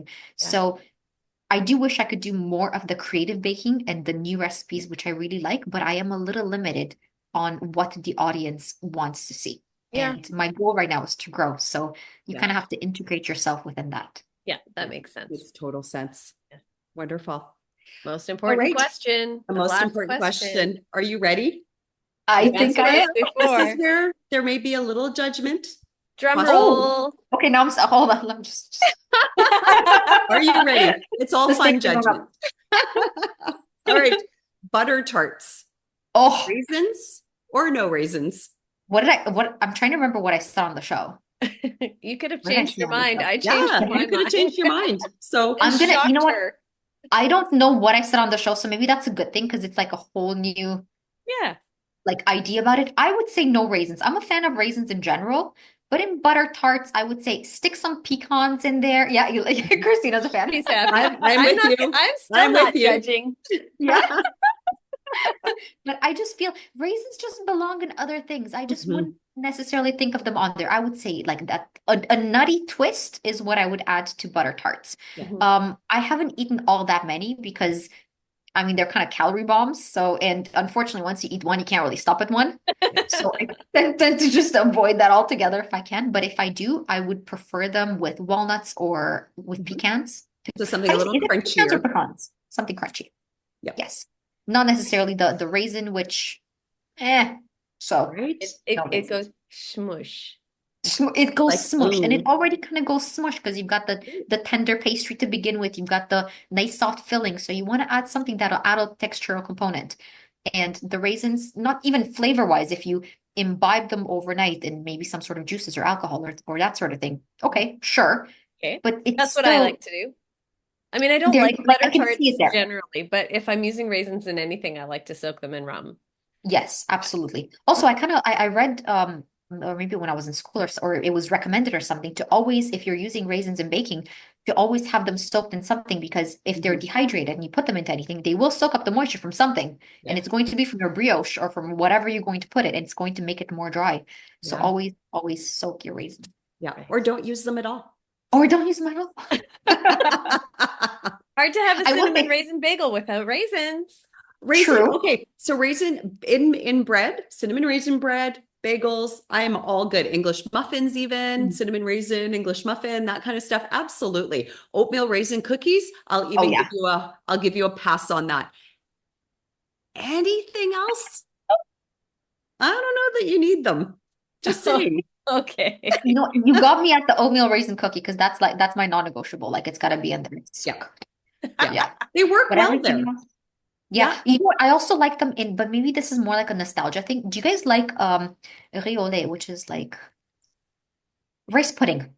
Oh yes, yeah, yeah, yeah. I like raisins and rice pudding a lot. Have you Yeah, guys I ever do had them? too. Yeah. Yeah. Maybe just like a second. Okay, Christina's that's like, no. fine, Christina. Just move on. Don't lose your respect for Alina here. Never. It would take a Like, whole lot more than I an was doing argument so over well. rainbows. You're still doing well. Oh. All right, we're So ready to wrap cool. it up, but we would like to ask you for a baking scrap, which is a tip or a trick that you can give to any bakers who may be just starting out or struggling with some baking craps, or people who just want to hear something from a professionally accredited Le Cordon Bleu pastry chef, Mhm. if you can Okay, well, share that. I have a couple of things in mind because when you said the school thing, I thought of everything that the chefs mentioned when we were at school and whatnot. I'm going to give you one which I thought was a very beautiful quote, and it's something that I think it's a lovely thing to think about baking. And it's that baking or pastry is a love affair between a chef and the ingredients. And what I take away from that is that you have to respect the ingredients that you're working with. You have to use things that are of good quality and respect your own body as well as that of the person who is going to eat what you're going to prepare and put them in their own body. And I think altogether, it's just baking is such an art and an expression of love that I think that's something that's really, really valuable to keep in mind, that it really is a love affair between a chef and the ingredients. The other thing is, and this is something that I wish somebody maybe had told me because I don't know that anybody really ever did. And I'm so hard on myself. And I think a lot of us when we bake, it's a lot of the same personalities where we're all kind of perfectionists in a way, or maybe a little bit of anxiety and that sort of thing. I'm not trying to diagnose anybody, but I'm just kind of talking about my own experience. That it's very easy to get discouraged in baking when something maybe doesn't turn out quite right. And people make mistakes all the time. But I think if you kind of embrace the whole journey of making those mistakes and look at them as learning lessons, because I still, even now, after the schooling and everything like that, and I have, God knows, I have so much more to learn. I can make a recipe that I've made a million times before and I'll mess it up in a brand new way, you know?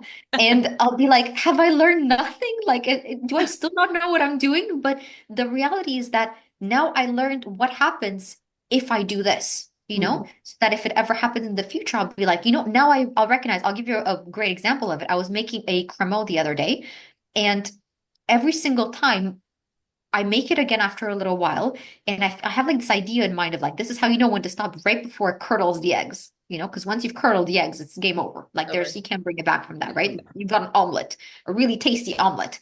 But you kind of just learn to, by practice and by messing it up over and over, even if it's a mistake you've made before, you're like, oh yeah, this was the point where I needed to stop cooking it and control the heat and the temperature and everything like that. So I would say embrace the mistakes because they will teach you much more than the successes ever will, and Mhm. much more about how the ingredients will react, about the chemical reactions between them, about how you're combining them together. So embrace the process along the way because that is the best way to grow. That's a Wonderful. beautiful baking Both scrap. of those. Yeah. Yeah. Yes. Thank you It's so much, wonderful, Alina. Alina. Oh, it's my pleasure, honestly. And I really do wish I had known a lot more of that because I was so hard on myself of like, I don't know what I'm doing. I'm really bad at this. And no, it's just practice and perseverance. And That's we all it always, is. instead of saying practice makes perfect, we say practice makes better. Oh, I like that. Yeah. You don't That's have to really be good. perfect, right? And like you Mhm. said, mistakes are learning opportunities. What was it you said the other day, Christina? Fail is first attempt in learning. Mhm. You know, I'm gonna all get of that tattooed on myself. Can't Right wait to see here. that. Don't you No, don't do it dare. So there. subtle. Don't you ruin that beautiful Maybe face. on the inside of your arm. Yeah, maybe a little one like that. Right there. On the inside of your wrist, maybe. Yeah. A little more low key, a little more low key, A so we're not little gonna more. necessarily see it. Yes, exactly. But Thank you that so is really good. much. I'm so grateful that we had the opportunity to chat with Mhm. you today. And we look forward to seeing more of what you're going to be doing and to be able to chat with you again anytime. Our door is always open. So anytime you come to our neck of the woods, the western part of Canada, you know that we are here. We'd love to spend some time with you. Who knows? Maybe we'll make our way over there one of these days. Oh, I would love that. I've actually never been to Vancouver, believe it or not, which is kind of embarrassing after having lived in Canada for as long as I have. But I would, if I ever come visit, which I would love to, Mhm. I would love to see you both in person. And this has been such a pleasure. And Yeah. I can't wait to see all the episodes you'll have ahead because it's just, I think it's wonderful what you're doing. And it's been so lovely catching up with you both and getting a little glimpse into where it all began. So I've Yes. enjoyed every minute. Thank you so much for Oh, having me. thank you so Thank much, you. Alina. We Yeah. will chat with you again very soon. I can't wait. Sounds good. Thanks. Thank you so much, Alina. And we look Bye. forward to seeing your continued journey, baking journey along the way. And please keep us updated on all your upcoming successes and where we might see you next. It's a real pleasure. And for those of you who don't follow Alina yet on Instagram, she is at Luke's Baker. So be Lux. sure to look her up. Lux Baker, Lux. Luxe Baker. That's it. That's easier. There you go. So Thank you so much. Thanks. And I can't wait to see both of you guys on the baking show because it's just a matter of time. I can't wait. It's gonna you're happen. so crossed. sweet. You're so Fingers sweet. crossed. Thank you. We'll We manifest appreciate you. that. Yes. Yes, let's do it. Great. All right. And we can't Thanks. wait to see you on our small screens again Yes. or In big your screen very own show. on your very own show. Exactly. May that happen. Put it out into the universe because I would love that. So We let's certainly see. will. Can't All wait. right. Continued awesome success and peace and love to you. Thanks. Thank you so much, ladies. It's been a pleasure. Us Pleasure's too. been all ours. Thanks. See ya. Bye. See you. Bye. Oh, I'm so glad we got to chat with her. Same here. Isn't she the absolute most wonderful human being? She's I just always so sweet. love interacting with Mm. her. She on her Instagram page, it's very beautiful and very, glossy. And I know she says that she wants to put out relatable things and everything, but when you look at her, you're just like, wow, she's just so out of my league. She's just so beautiful and so smart and talented and all these things. But she's just really such a kind and generous person Mhm. and so lovely to chat with. I've never had a conversation with her that I didn't leave feeling like I love her, you know? Right? I Yeah. know she is. So She's one of the best out there on Instagram right now. Incredibly supportive, kind, incredibly talented. The stuff that she does put out on her page is just absolutely beautiful. And she's fun too, right? Like she puts out these really cutesy things too. And it's wonderful. It's easy to fall in love with Alina because she's yes. just so warm and yeah, like you said, so gracious. Yeah, I'm really glad that everybody here has had a chance to Mm, see the Alina that we've come to know over the last few years. And yeah, we look forward to seeing what she does with everything. So thanks absolutely. everybody for listening and Thank watching. you. And we really hope you have an excellent week and we will see you again. Happy baking. Happy baking.